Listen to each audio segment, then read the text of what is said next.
All right, so let's talk about this Razer keyboard that's causing a real stir in the Counter-Strike 2 community. It's the Huntsman V3 Pro TKL with a Counter-Strike 2 theme, featuring the iconic dragon lore skin, a design that's both eye-catching and controversial. Yeah, it's quite a bold move by Razer.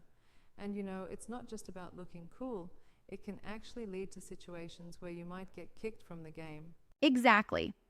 The twist here is that this keyboard, while aesthetically amazing, ties into a feature called Snap Tap, which Valve banned in Counter-Strike 2 last year. So Uh if you're huh. not careful, you might end up with a device that's working against you in the game. Right, it's almost like having your cake and eating it too. Or, not exactly. It seems like a cautionary tale for gamers who love flashy gear, but also need to play by the rules. Totally. I find it fascinating that Razer decided to partner with Counter-Strike 2 themes when one of its features, Snap Tap, is actually banned by Valve. It raises Yeah, some it's questions ironic. about product integration with official game regulations. Exactly. And that's where the controversy kicks in, pun intended.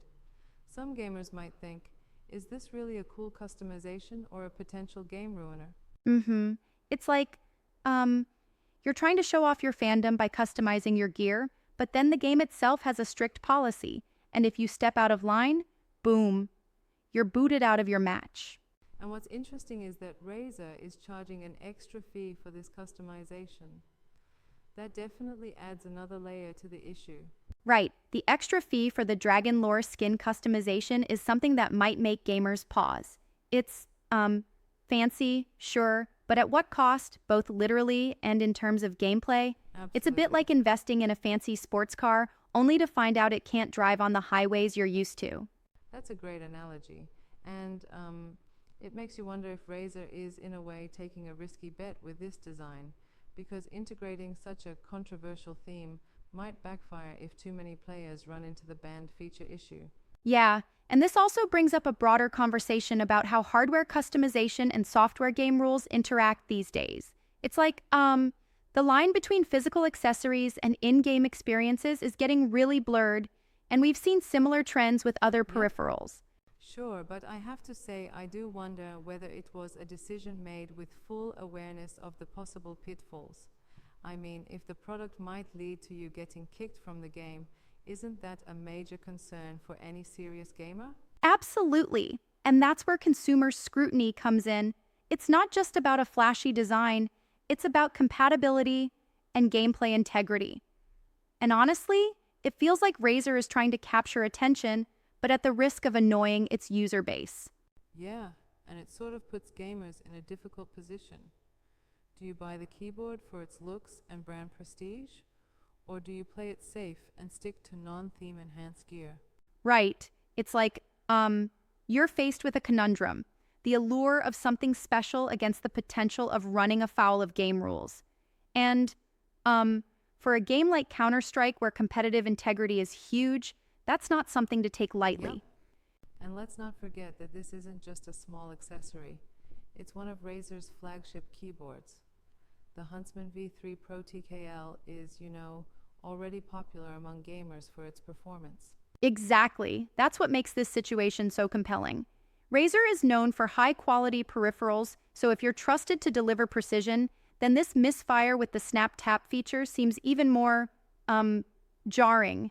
It challenges the For sure. consistency of their brand promise. I mean, it's like expecting a gourmet meal and then being served a dish that doesn't follow the recipe? Right? It's like, you're given premium hardware, but then the software rules come in and say, no, you can't use this feature. And that clash can put gamers in a tight spot. And here's another interesting aspect, the fact that the Dragon Lore skin is so iconic in Counter Strike culture. I mean, for many players, it's the symbol of high status in the game. But then, integrating its theme with a banned feature, it creates this incredible irony. Yeah, it's almost like merging opposites. A legendary aesthetic dripping with gaming heritage and a single feature Yeah. that violates game policy. It's a high risk, high reward design strategy. And what do you think will actually happen? Will gamers embrace the risk for the sake of style, or will this backfire by deterring them from buying the keyboard at all? Honestly, it's a gamble. Gamers are diverse. Some thrive on the edgy, cool factor of owning something that screams Counter-Strike, while others will likely avoid anything known to trigger a ban. It's a niche market decision that might work for a subset, but not for the entire community. Yeah. It really seems like Razer might have miscalculated the regulatory landscape with Valve's game policies. If Valve's rules are strict, then even the best hardware might become a liability. Yeah, it's like designing a spaceship with gorgeous aesthetics, but using a fuel that the engines forbid. That Right. mismatch could lead to a catastrophic launch, or in this case, gaming disruptions. One might argue that this is innovative in its own right, pushing the boundaries of what gaming hardware can be. But innovation should not come at the cost of user experience, especially in competitive environments, right?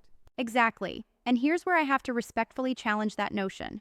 While innovation often involves risk, we also have to consider whether that risk is worth it for the end user. You don't want your peripheral to sabotage your win. Totally. That's a good point. The balance between innovation and practicality is delicate.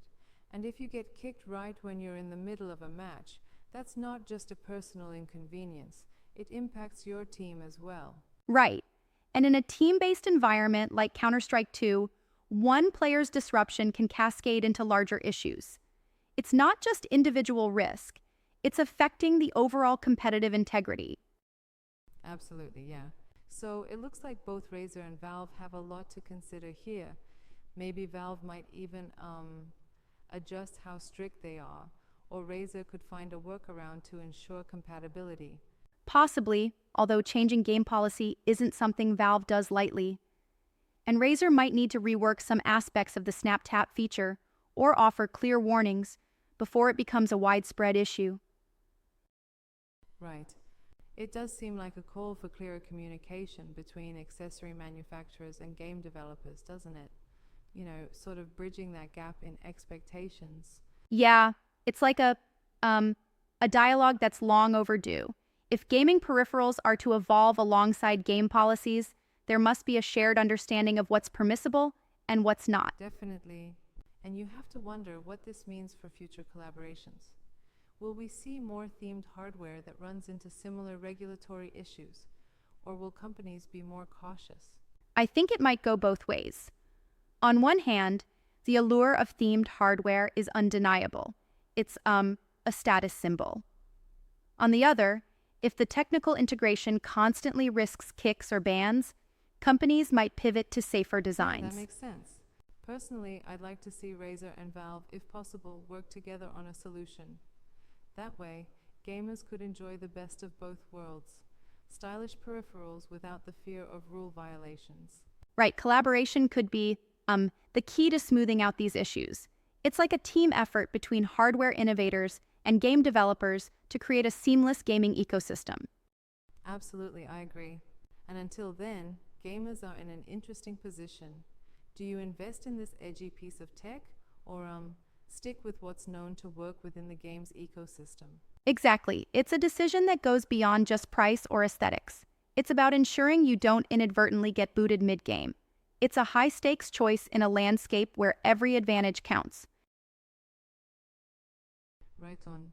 So the bottom line is, while the new Razer Huntsman V3 Pro TKL is pretty cool in design, it comes with a significant caveat that the very feature that gives it flair could also cost you your spot in a match. Yeah, and that tension between style and functionality is what makes this story so compelling. Gamers now have to weigh their passion for branded themed gear against the pragmatic need to stay in the game. It's a true case of innovation meeting regulation head-on. Absolutely. I guess we'll have to wait and see how the community responds, and whether any adjustments are made moving forward. For sure. It'll be interesting to see if this sparks a broader conversation on how hardware and game policies can better align. Until then, gamers might need to tread carefully with their customization choices. Yep. Well, that wraps up our deep dive into Razer's controversial CS2 themed keyboard, a perfect blend of style, risk, and the complexities of modern gaming culture. Indeed, a prime example of how even the coolest tech can come with its own set of challenges. Thanks for the chat, and see you next time as we continue exploring these intersections of tech and gaming.